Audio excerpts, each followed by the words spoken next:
Hello, hello, hello, everyone. Welcome back to another episode of ReConnect with Plant Wisdom. It's me, Tigre Gardenia. I had so much fun with this episode, way more fun than I thought I was going to have. When I met Bridget Shirvell, when I met her, we kind of got into this little conversation. We went down a tiny little, one of those little rabbit holes that you're like, wow, I wonder what would happen if we went down this for the podcast. And that's exactly what happened.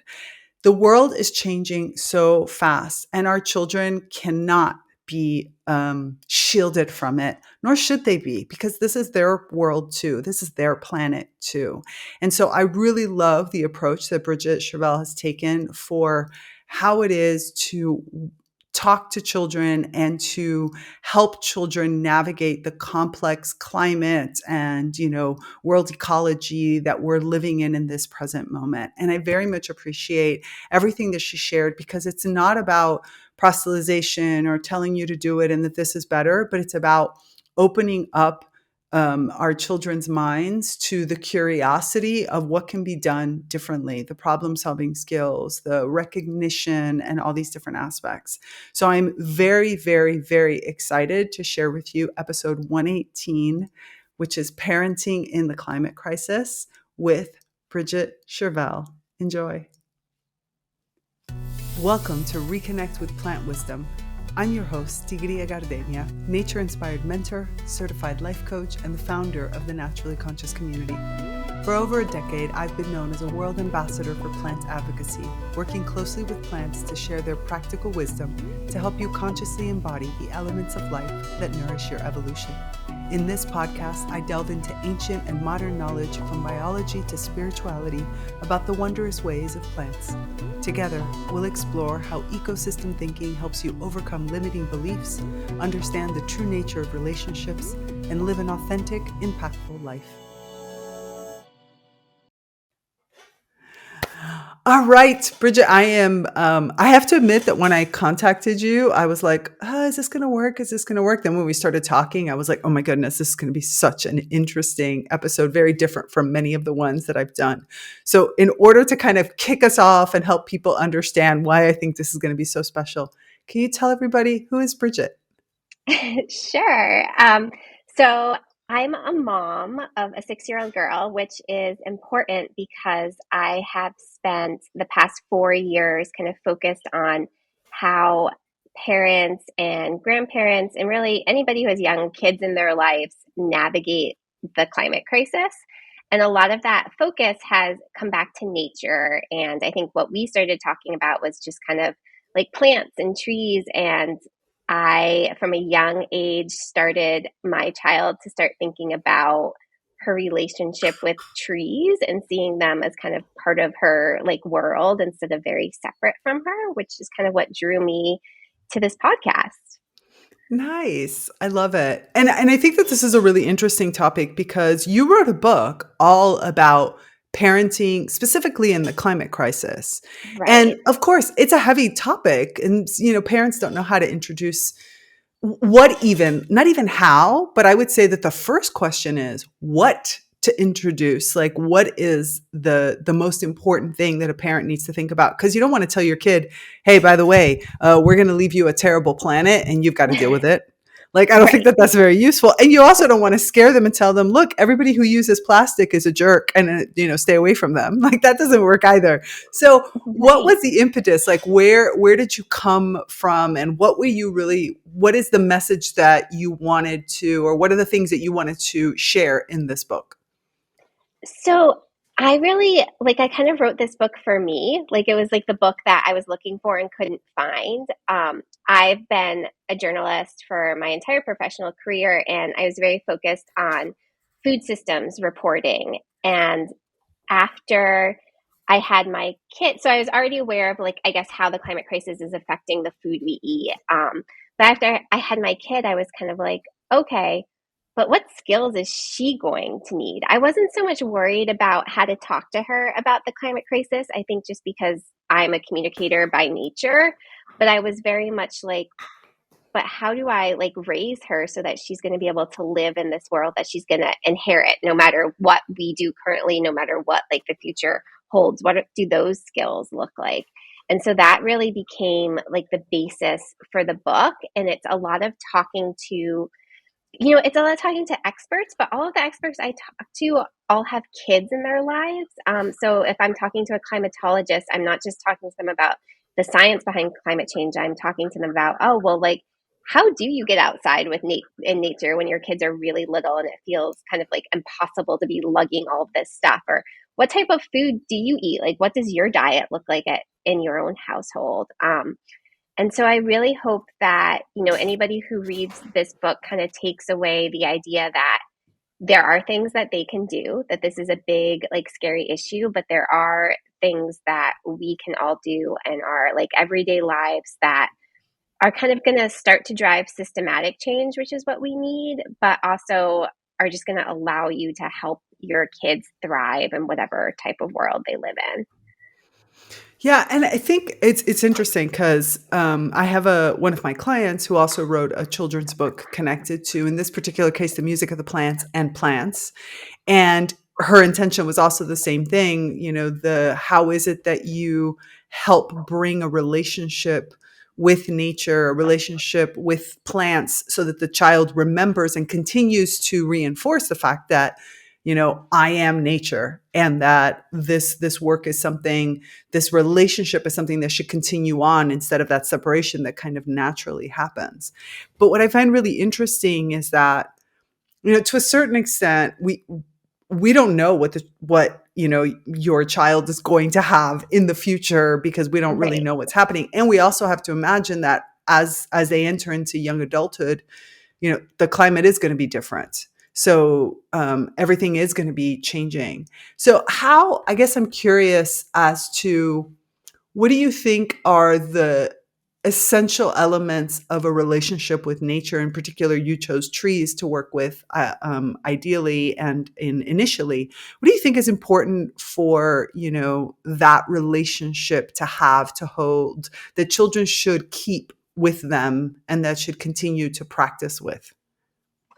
Yeah, I think it's really like unstructured outside time, like every day. It doesn't have to be a ton of outside time. It could be 5 minutes, right? It could be like 5 minutes in your backyard. Maybe you take your like morning breakfast outside to eat. Mhm. Or it's just like taking a little walk around your neighborhood if you don't like have a backyard, and kind of thinking about like, the trees or the plants or bees, birds that you see. But I think we really, if your kids aren't outside in nature on a regular basis, they're not going to want to protect it because they're not going to understand it. Mhm. So I think it's setting that from a very young age and just like continuing to do it as they grow, which of course gets harder once they're in school and there's all these different like attentions pulling at them. But I think you can really like figure out a way to do it just for a few minutes a day. Mhm. And one of the things that sort of struck me the more I talked to the experts in my book was that for a lot of them, they felt like having their own kids when they were little, like helped them reconnect with nature, right? Like Mhm. helped them be like, oh yeah, this is what we're fighting for because this is my kid. Like being awed at the puddle and like the ability to jump in it, or all of these things that we just kind of like forget about as we get older. Yeah, and especially because there's this, fantastic research around the fact that as adults, we think of nature in its big sense. Like, I've got to go out to, the out to the woods. I have to get out of the city. I have to do all these types of things. When children really see nature and the awe and the wonder of the mirror back and forth between myself and these other types of beings, in the smallest little things, right? The blade of grass Right. growing through the sidewalk, the ant walking across, the lawn that's there with all the different elements. And I wonder how much you were able to put into the book, that this is not just about like learn these things to do for your children, but also learn these things so that you also can learn from your children.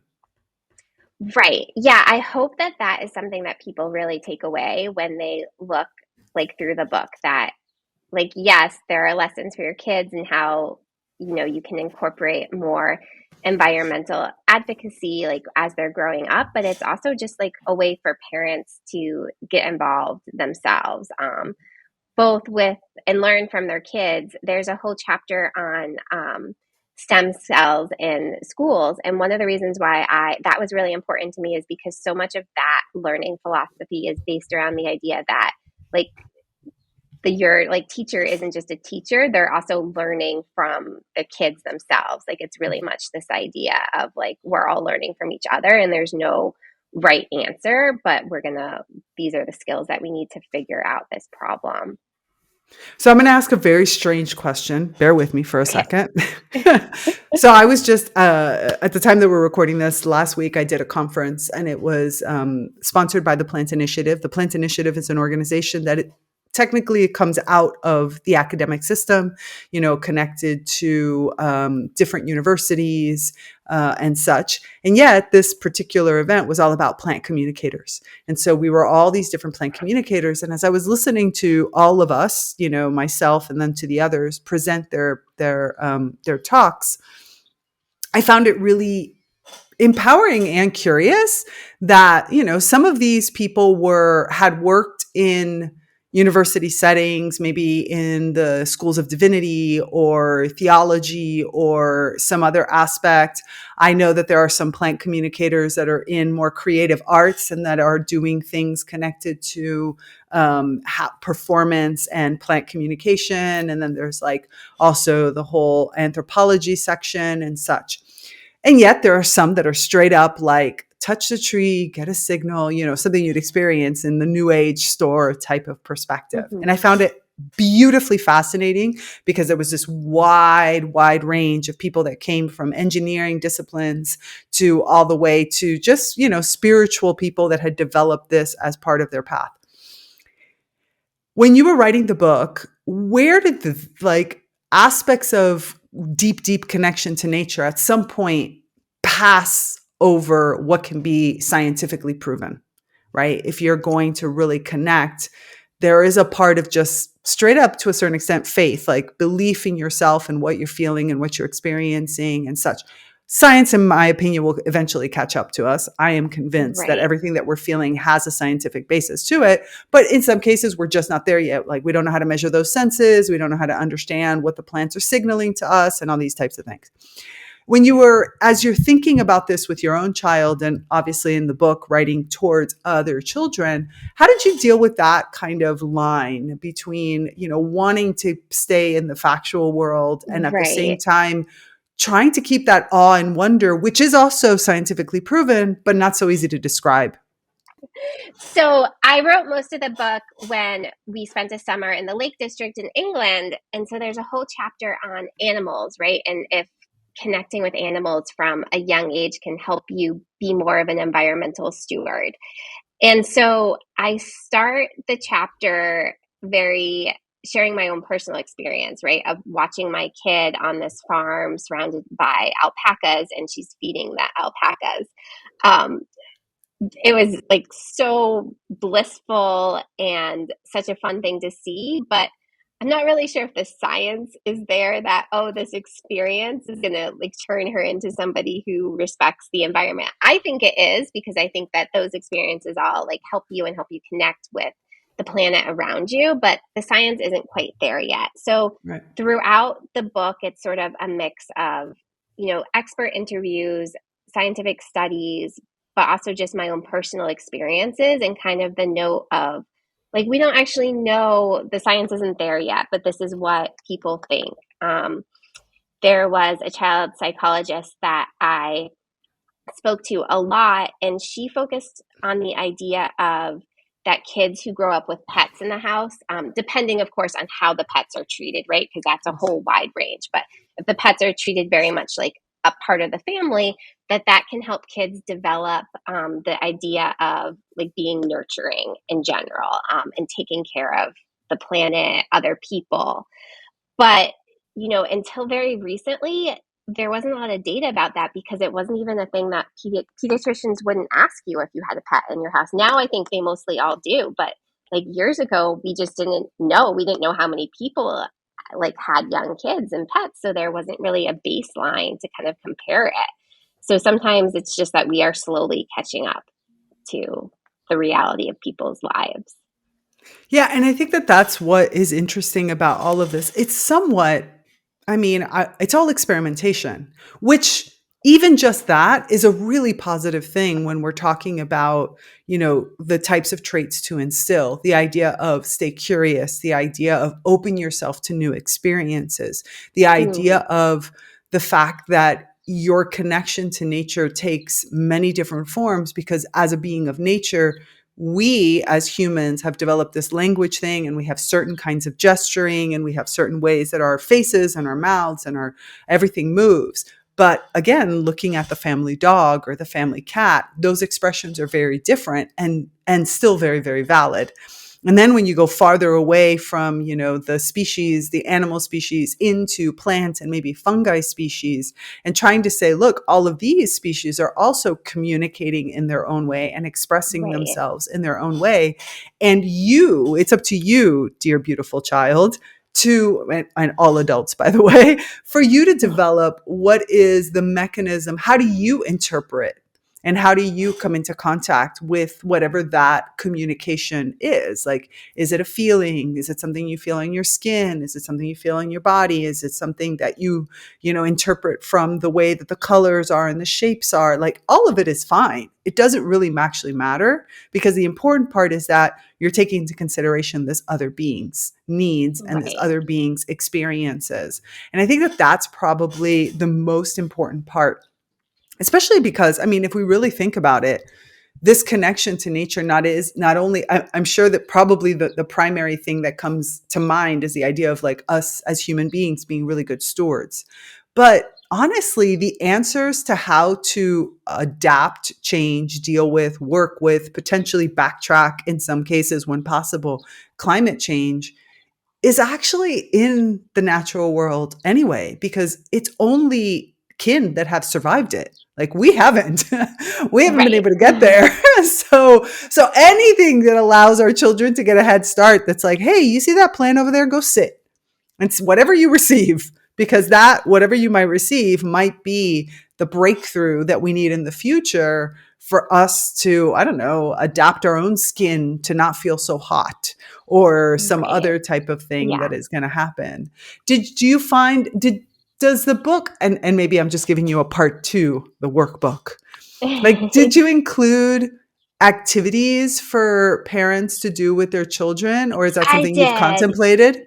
Yeah. So not, I mean, not every chapter, but most chapters, it's kind of like broken down by age of like, so for instance, like ways to get outside in nature depending on your kid's age, or like things you can do when you're like shopping at the supermarket, or like those kind of things to start them to think about like the food that they eat, or ideas for practicing problem solving skills. Because I think that I really much wanted the book to be that you could pick it up and come back to it and be like, okay, like I'm really into like the nature aspect of it right now. Like that's the chapter I'm going to focus on. Or like, hey, my kid is starting like in the school system for the first time. So I'm going to read the chapter about education to see like what that is. Like all of the chapters kind of build on each other, but it's also very much designed that you could like pick and choose. Yeah. And I have to say this is anecdotal completely, but lately, so obviously I get to meet tons and tons of different people. And it's really interesting to hear their backstories and to understand how they've gotten to where they are, especially because, of course, many of them have pivot stories, where I was in this phase and then I reconnected with nature and this is what happened. Of course, there's a lot of that going on. But it's really interesting to see. For example, I was just talking to somebody who's going to be in a future episode. So keep an eye out for that for everybody who's listening and watching. But I was really touched by the way he was describing that he grew up. He's Canadian, grew up in Canada, and he was telling me in the pre-interview how he grew up on a farm, like his grandparents and his parents had a farm and such. And he says, it wasn't until way later in life that he realized that for him, things that were absolutely normal, and that were about that relationship with, the animals and the food. And like you said, all these different perspectives, like plants as friends and then food, and animals as friends and then food, and a whole series of relationships that for him are precious. Like they are, he's like, it didn't dawn on him that they weren't normal. Like they didn't dawn on him that most people don't understand and have that type of relationing. So as he grew up as an adult and had a whole series of different situations, that piece kept kind of anchoring him back. And he works now with mushrooms and psilocybin and other things, but he's always anchored by that relationship. And he says, when I look back, even in a lot of the aspects of my life, like there was still that root that always ensured that there was I don't know how to describe it, a consideration of others, regardless of whether that other was Right. human or any other. And I have another client of mine who I love because she's she is somebody who is being very, very, very conscious of her two grandchildren, of like making sure that she exposes them or not exposes them, like give them the space to grow up in a very deep connection with nature. So, in their land, she takes outside and whenever she's doing something, but she also not just shares what she's doing, but she shares the relationship she herself has with all the different plants. Like, here are the Douglas firs that don't like me very much, but really much love your grandfather, because they are, we made a pact that says, I won't hate on you if you won't hate on me, because we just really love your husband. Or, the moonflower that she does pull off because being a parasite, takes over, but that the Right. conversation that they have while they're doing it. So now the little kids, who are very small, under 5 years old, are actually under probably, I think 3, they have these conversations. So when they come back to her, there's an educated relationship of like, oh, over here, we're going to go forage over this because we've had conversations and it's okay to pick from here. And over here, instead, we're not going to do it because these mushrooms need to grow because they've told us that it's like, there's this kind of mix between their intuitiveness and their relationship, and also a deep listening that's starting to grow from them. And I really do, seeing now all the adults that I've heard from, I feel like that there are all the direct nature skills, but then I think, as you said, there are all the other skills that we hope for adults to have: deep listening, the Mhm. ability to be present in what's happening, also looking at cues that are, or experiencing, receiving cues that are not just necessarily what the words that this person says, but that are, going beyond the surface, because they've had this relationship with other kin that they've had to learn how to receive and interpret and such, which I don't think, it's not about, like you said, teaching, it's about exposure. Spend a lot of time, Right. give them the space, encourage them to go have. If they come back and are like, that mushroom said to me, you say, yes, they did. What did they say to you? Yeah. In order to do Right. that. Do you find that too, that was one of the like threads that came out? Yeah, and I think it's really this idea, right, of being like flexible, and how, especially like in nature, of like, oh, okay, like you might want to like walk this way, but like these plants clearly don't want you to go like in that way. They're kind of like going over the like pathway or whatever. They're like telling you in their own way, like, hey, like this is our space right now. And I think that, translates into so many other things, like translates into like our interactions with humans, and kind of how we build maybe more community than we currently have. We live in such like divisive times. But I think if you have this exposure of being out in nature, of kind of listening, that kind of deep thinking and flexible thinking, you can apply it to your interactions with other human beings as well. That hopefully grounds us a little more in community.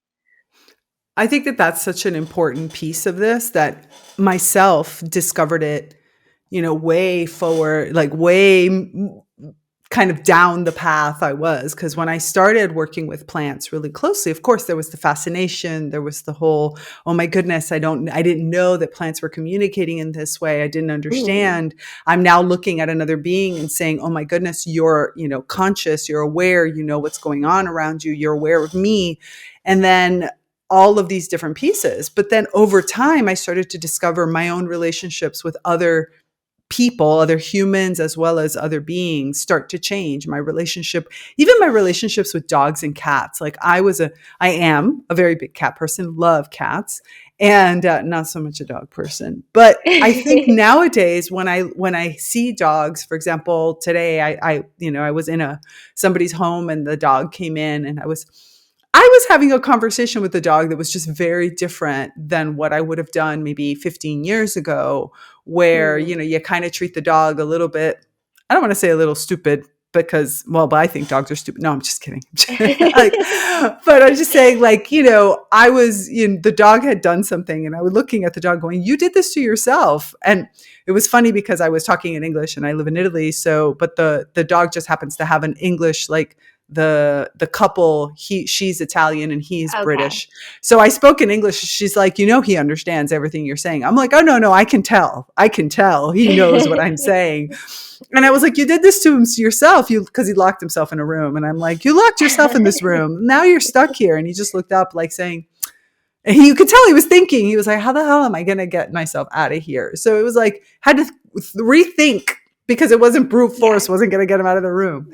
But I realized that I'm much more attuned, which honestly makes it also easier for me to be around children and even the elderly or people with other kinds of situations, because having learned or continuously learning how to attune myself to, other kin makes it easier for me to enter into relationships with people who maybe are not, nonverbal in whatever case that Right. is.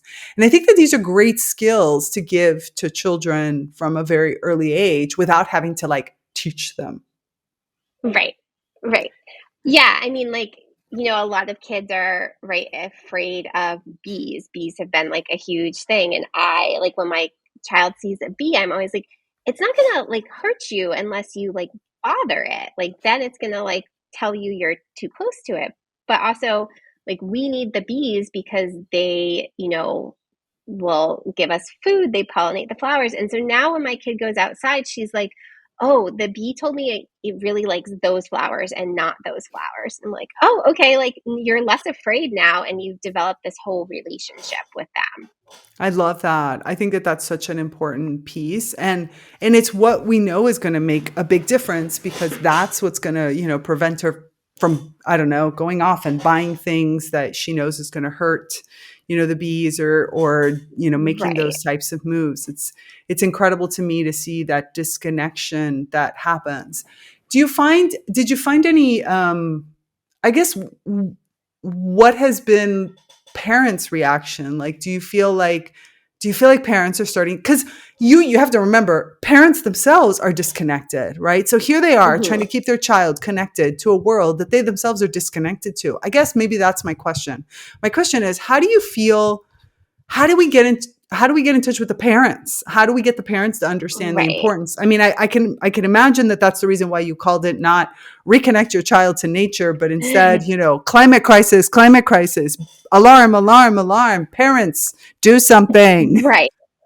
I mean, for this book, I will say I kind of like took like the title itself, right? Like I'm not debating that the climate crisis exists. Like we're not debating global warming. Like if you're picking Right. up this book, the idea is that you already know this is thing and that you're worried about it and you have questions in some way.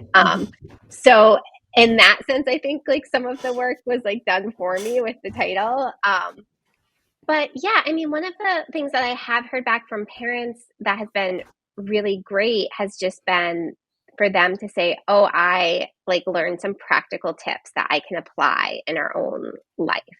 Because that was the big thing for me, right? Like we're all so busy, and especially parents, especially the younger that your kids are. And I really wanted people to come away from it thinking about like, oh, it doesn't need to be like a big one and done conversation. It's really like a journey throughout of like we're outside, this is why we like pick up our trash, or like this is why we take care of the trees or the plants, or we're at the supermarket and this is why we don't buy things in plastic when we have an option for something that's better. But if plastic is the only option, then that's a problem, and we can talk about why that's a problem, but we're not going to make ourselves feel bad about it. And so I really wanted it to be things that people could do just in their everyday life, because that's what I've tried to do with my own kid.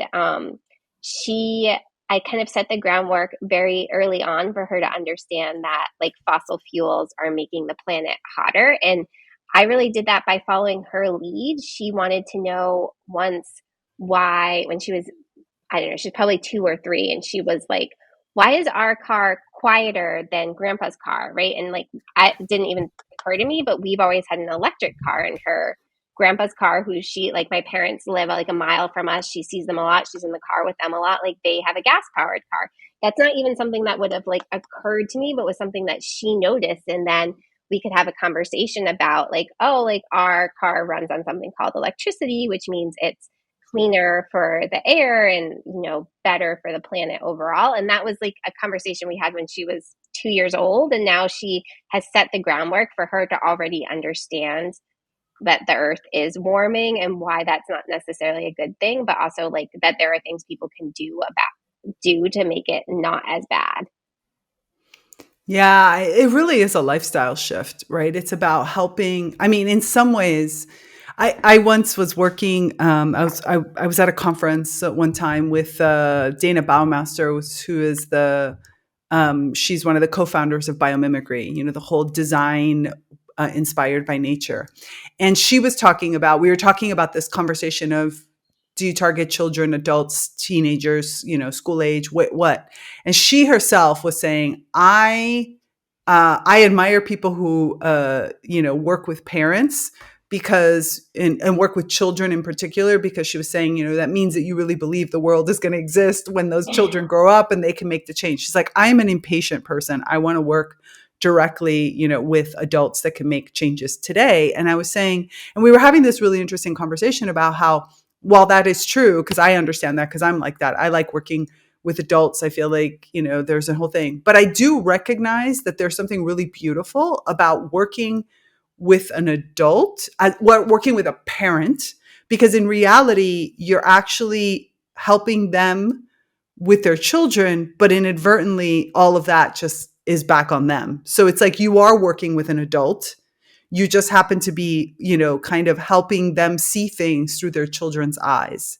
And I do think that most parents want their child to live a better life than that we want them to always have something more than what we had, or where we are today. And so it becomes this kind of really great goal of, hey, we want to leave the planet really well for you. We want to leave things in a way that is going to, make your life better and easier. And therefore, if I have to teach you these things, it's because I have to do them too. I have to be the example. Right.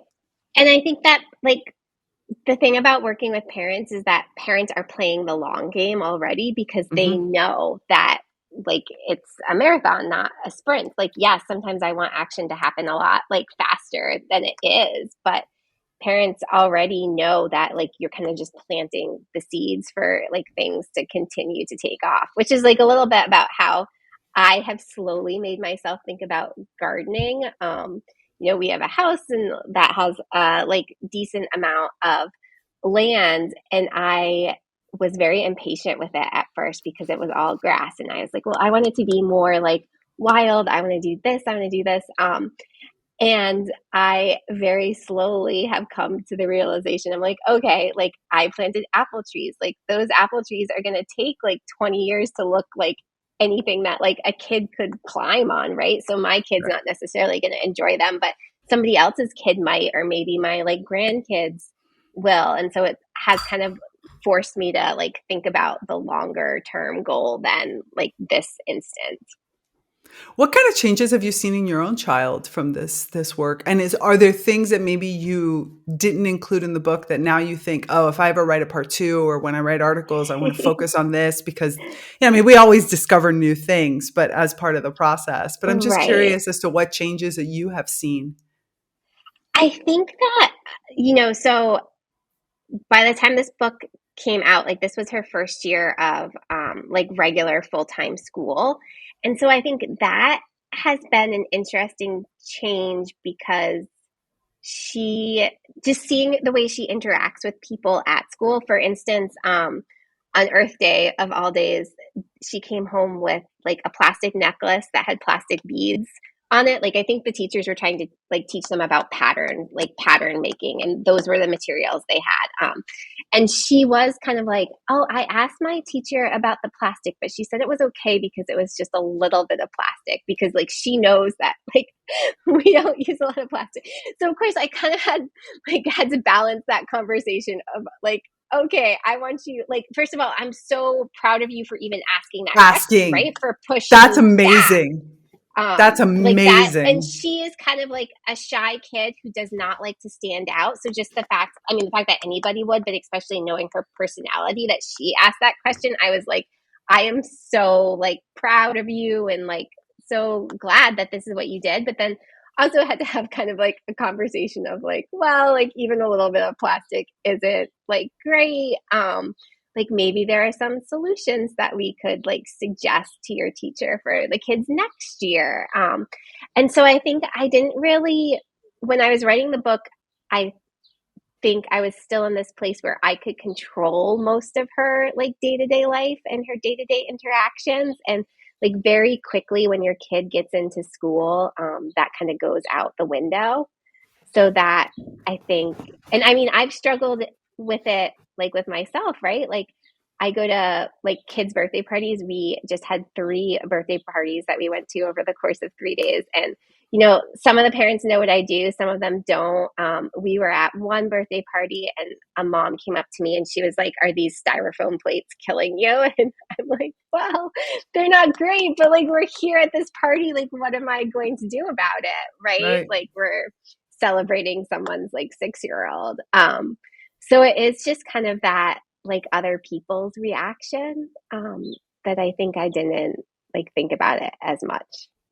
Yeah, and so a few you were maybe think in multiple directions. One thing is this is actually the reason why where I live in Dummenher, we actually developed the school for exactly that same reason, in the sense that parents realized, and this is something that kind of in working with the global eco village network, they say one of the first things that is born in a community that wants longevity, like a community that really wants to exist over time, is a school, because what they Mhm. realize is that their children, here you are trying to change the paradigm, making such big changes as an adult, and you're trying to enter into all this world. And then all of a sudden your kids, as you said, at a very, very young and impressionable age, get sent to a school that might have completely different values than what you have. So it's not so much about like just teaching what people might think of as like the spiritual worldview, but more of like even the worldview around ecology and all these different kinds of relationship building and stuff like that. And that is why one of the first big projects that a community takes on after whatever is the foundational worldview that they have is usually a school to help each Yeah. other move that. And as a matter of fact, the client that I was telling you about that wrote the children's book, her book is intended for homeschooling families and it has like a little workbook connected to it, and she's working on lesson plans, because it's the whole Mhm. idea of we need to teach this worldview and we need to give the parents, exercises and help and support in doing it. I love that your daughter asked. I think that that's absolutely what we need. Like just that curiosity of like not reprimanding. Mommy said that Right. that's bad. And Yeah. and I think, and kudos to you for teaching her in that way, where she didn't do it as in, mommy says this is bad, but more of like, hey, mom was talking to me about plastic and these are plastic and it's Earth Day. So what does that mean? And I think that the hardest part about it, I mean, besides the fact of just asking the questions, but I think the hardest part, which I think you just mentioned, and I want to call it out because you navigated it really beautifully, which is, okay, let me have a hard conversation with you, which is your teacher is doing the best she can, but Right. even a little bit of plastic when it's not necessary is still bad, and we want to not support that. So how can we help your teacher make a better decision next year? Like turning it into a game, a problem solving. Like, what would you do, honey, at that Right. age to like to try to do whatever it was that your teacher was teaching you to learn that same thing, What do you think we should do? And then let's propose a solution to your teacher. So you don't come at it from the perspective of, I know better than you, but more like, hey, my daughter and I Right. took this opportunity to take this thing that happened and turn it into a brainstorming lesson and an opportunity for her to really explore this topic. And here's some ideas that we came up with for you. And that's something I like. Obviously, she's still young, but I think so much of like the things you do for the climate crisis are like you also have to have conversations just about economic privilege, right? And access to certain things. Sure. And that has been something that I have tried to get her to think about a little bit, right? Like in terms of like we have an electric car, we have an electric car because it's better for the planet, but also like we have that car because the one I had before died, and when I bought a new one I wasn't going to buy a gas one. But somebody who has like an older car, like it's really good that they've like held on to that car for as long as they like have, and not like everybody can afford to make these changes, nor do they necessarily like need to. But I think like really getting her to start like thinking through just the privilege around certain things is Mhm. also, and like why certain people have access to certain things and other people don't, is just an important part of living in this world, but also just the climate crisis in general. Absolutely. And also the geography changes the solution. And I think that that's another Right. important piece that is important for us to teach children of all ages, because I think sometimes like I often use the example of diapers. Like Right. That's a great example. if you live in an area that's water strapped, where water is a big issue, Hmm. then cloth diapers, as much as they seem better for the environment, might not be better for the environment overall. Right. And so you being able to also, like you said, privilege is one piece of it. Like, what can we permit ourselves to do, Right. including asking ourselves sometimes hard questions, because sometimes we say we can't afford it, but that's also bullshit. Like, sorry for Right. saying it that way. Like, it's Right. such crap.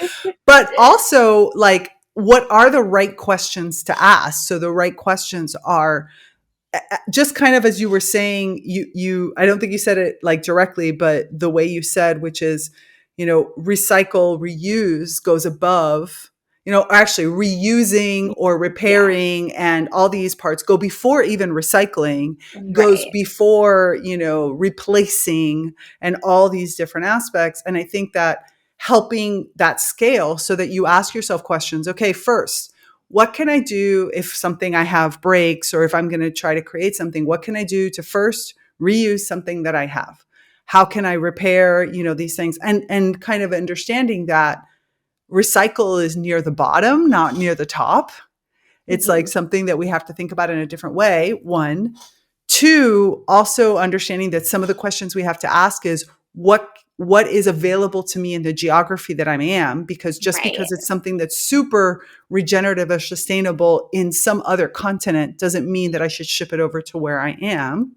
And I think that that's another part. And another thing that I might encourage you to do, but that's just my own bias, is, sometimes the humans don't have them yet.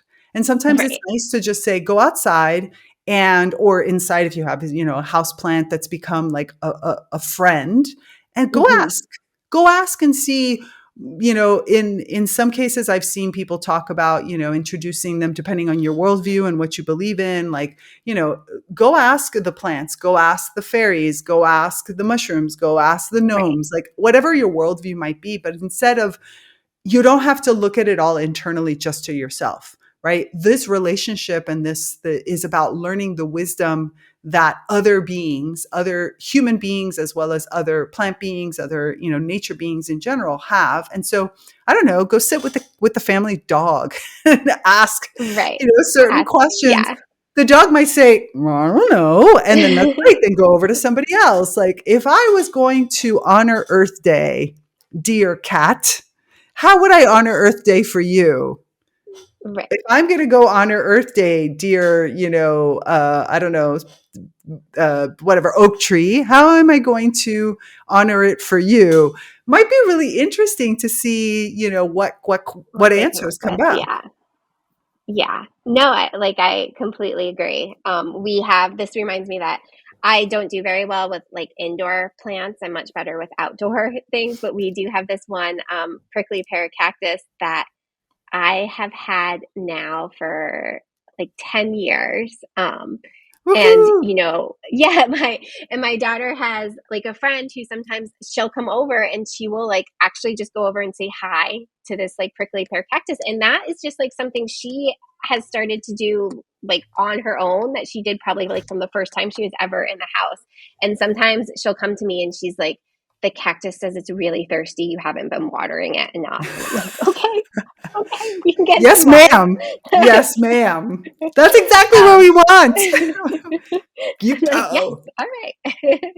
But yeah, I mean, I just like love that like relationship that they have. But I mean, you're right. Just thinking, in the book, I have a section on both schools that have had solar panels, right? And how they've incorporated like solar panels into their lessons plans.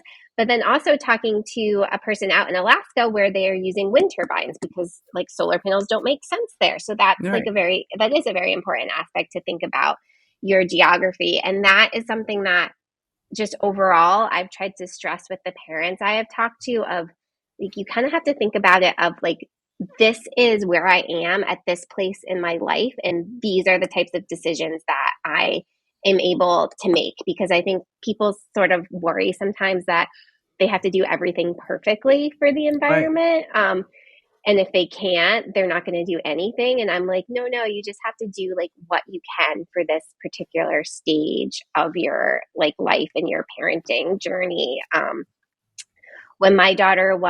until when my daughter was about 3, she had never gone more than a week with seeing my like sister because we lived close to each other. So that like they had a very close relationship. And then my sister got a job hundreds of miles away from us. And so it was kind of like, well, like I know that flying is bad, but this relationship is important. So we're still going to get on, like I'm making the decision that I will put you on the plane and we will fly to see her because like this is where we are at this point in our lives. And my sister only stayed there for 2 years, and now she is like back within like a 3-hour drive. So it has like completely like changed again. And so I think that that's just like so important for people to remember, that you just have to do the best you can for where Right. you are, and everything's going to keep changing.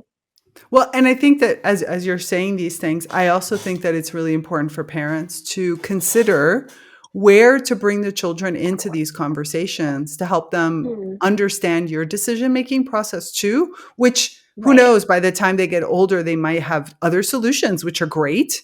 But like, where you might say, okay, honey, as we believe this philosophy, right? So we have to decide how we're going to go see your aunt.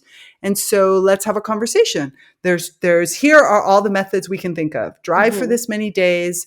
This is what it would take for a train, and this is what it would be for a plane. And here are all the and I mean, you don't have to go into super gritty details, Right. but even just general details that say, here are the things. And then we've decided that based on the relationship that we all want to have, we've come to this conclusion. Now, we know it's not optimum for the environment, but at the same time, we do it selectively and with this consciousness. And therefore, we will continue to keep looking for additional solutions to pop up. So also helping her see, like, this isn't a decision that we make and we're like, this is it, it's done. But Right. more Yeah. of, this is something we're Evolving. choosing now, right here, right now. And we're open to the fact that it might not be the future solution because something else might come around and we might explore other things. Because again, children have this creative, connected mind. And I feel Hmm. like we sometimes, in Dom and her, at first I have to admit, I don't have children, so it used to annoy the crap out of me. I am a professional aunt and now a professional great aunt. And I take great pride in my aunt and great aunt duties. But for example, it was encouraged by the spiritual founder of Dom and Her to have children at our house meetings, because we have house meetings every week. And at first, it used to annoy the hell out of me, especially because at one point we were living in a house with a boy who would really get into the conversations. And so sometimes he would say, he wanted to say his piece, of whatever it was that the project we were discussing or whatever. And at first I was like, oh my goodness, what can he possibly say? But I got to admit, every once in a while, he came up with stuff where I was like, shit, I would have never thought of that. Never would have thought of that. And so it is helpful just the same to have all these different voices, right? Of course, age appropriate, making sure that you don't weigh in on Right. certain pieces. But I do think that there is like especially because again, they will bring in the voice of the other kin much easier than we will. Mhm. And so, like you said, it's time for you to water the cactus because the cactus is screaming at me that, needs Right. water. You might end up with the cactus was thinking about this in the terms of how they do it. And they, might use a still cactus description, which then you translate to being like, in a human terms, that would be this. I had never thought of that. And so children are a wonderful avenue for that type of connection to come back into our adult lives. Right. Yeah. And I think, I mean, like to your point, like by letting them have those kind of conversations, you're helping them practice their problem solving skills, which is just like Mhm. a skill that they're going to need going forward. And also just to, make their own decisions. My kid has decided that she really likes cow milk. That we've had conversations about like the pros and cons of it.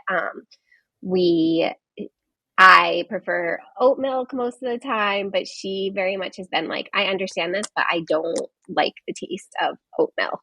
So I'm gonna stick with cow milk, and that's fine. I think that's her decision. And then we've had other conversations where she also has decided on her own that she's not going to eat meat. She will eat fish, but she won't eat any meat. And like that was also just kind of sort of a thing that I let her do on her own, and again might like change as Of she like course. grows up and like wants to actually is over at kids' houses and wants to try something else, which is fine. But I think like her making those decisions for herself has been great, and also means that like sometimes she does have to like problem solve a little bit when we're like on vacation or out at a restaurant, to figure out what she is going to have for dinner.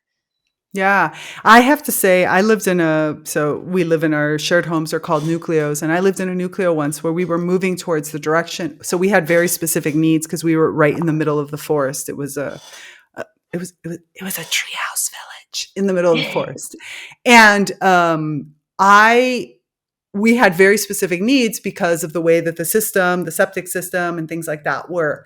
And one of the things I loved was what we were starting to do was, for example, explore every kind of product. And I'm not saying that parents should do this, but I'm just saying like we were starting to go things like, for example, we reached out to there's two kind of companies connected to Dom and Her at the time. There was only one that are produce detergents and things like that. So we Okay. had a big conversation with them about like what does it mean to live where we live and what are the right detergents? Because, for example, you might think something natural like, I don't know, coconut oil would be good, but they were like, no, coconut oil here is bad because because Mhm. everything goes straight into the dirt and into the earth, Right. and those kinds of oils are not good. So we ended up having really great conversations, and they ended up building some experimental detergents for us that you had to learn how to use differently. They were able to create shampoo and dish soap and like shampoo, dish soap, hand soap, and I think something else. I can't remember what it was. And like clothes washing detergent, Okay. because as soon as it comes in contact with water, it starts to break down. So it has to be used in a very, very different way. And so you had to learn not only about the ecology of where we were, like what kinds of systems did we have, what makes sense to put into those systems. And then in their case, they were able to like build us some stuff that we were experimenting with for them. But for example, okay, you want to drink, cow milk, or you want to, not eat meat or whatever. Or let's just say she said she did want to eat meat.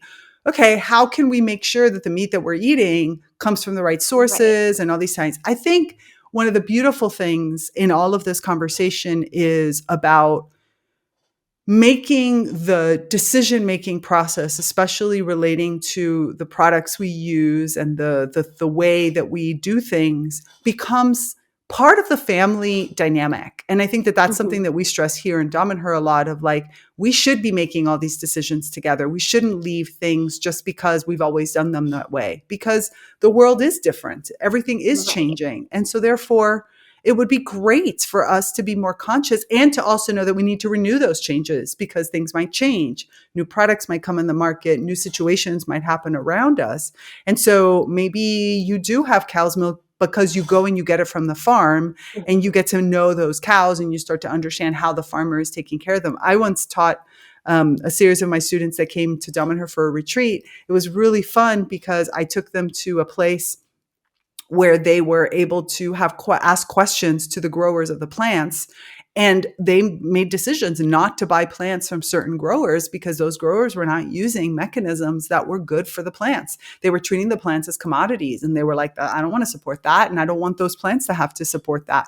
So we're going to go over here and such. And I think that that's exactly what you're doing with children in this case is like, I want you to make informed decisions. And I want you to feel comfortable asking those questions that might be Right. intrusive, but they're so important nowadays. Like, how are you raising this? Why did you choose plastic? Like, why are Right. there other options type of thing? Yeah. Yeah. No, I think all of that like is so important and it's just like a way for them to start to practice, right? Like how they're going to live in the world. Exactly. I love this conversation so much. Thank you so much, Bridget. Like, really, I love what you're doing and the way that you're thinking about this with children. And I hope that there's more parents that are going to go out there. We're definitely going to include your book in the show notes. Can you tell everybody the exact name of the book? Of course. So it's called Parenting in a Climate Crisis, a handbook for turning fear into action. I love it. And we're going to include the link so that people can easily find it and purchase it in the US and in other places around the world. And any last words for parents that are just kind of getting into this? Yeah, I think like it's very serious business, obviously, like raising kids on the planet that we're living in, but don't forget to have fun and that you're going to mess it up sometimes. Like, don't take it too seriously. I love that. I love that. And also, if you want to continue to have these types of conversations, of course, the Naturally Conscious community is the place for you where we can really discuss this co-creation with the natural world and how is it that we as humans better integrate ourselves back into nature, reminding ourselves that we are beings of nature. So that's everything. There's so much in here. I'm like, I'm already reeling because I'm thinking of all the little kids around me. And so I'm excited for everyone. And if you're out there, please remember, resist the urge to hold back your emerging green brilliance. These are the conversations that we need to be having, and we're happy to have them. So like and subscribe and share this and go out and buy Bridget's book, either for yourself or for some family member that has small children that, is looking to understand and look for a better way to talk through these types of situations. That's it for now. Bye. Thanks for tuning in to this episode of ReConnect with Plant Wisdom.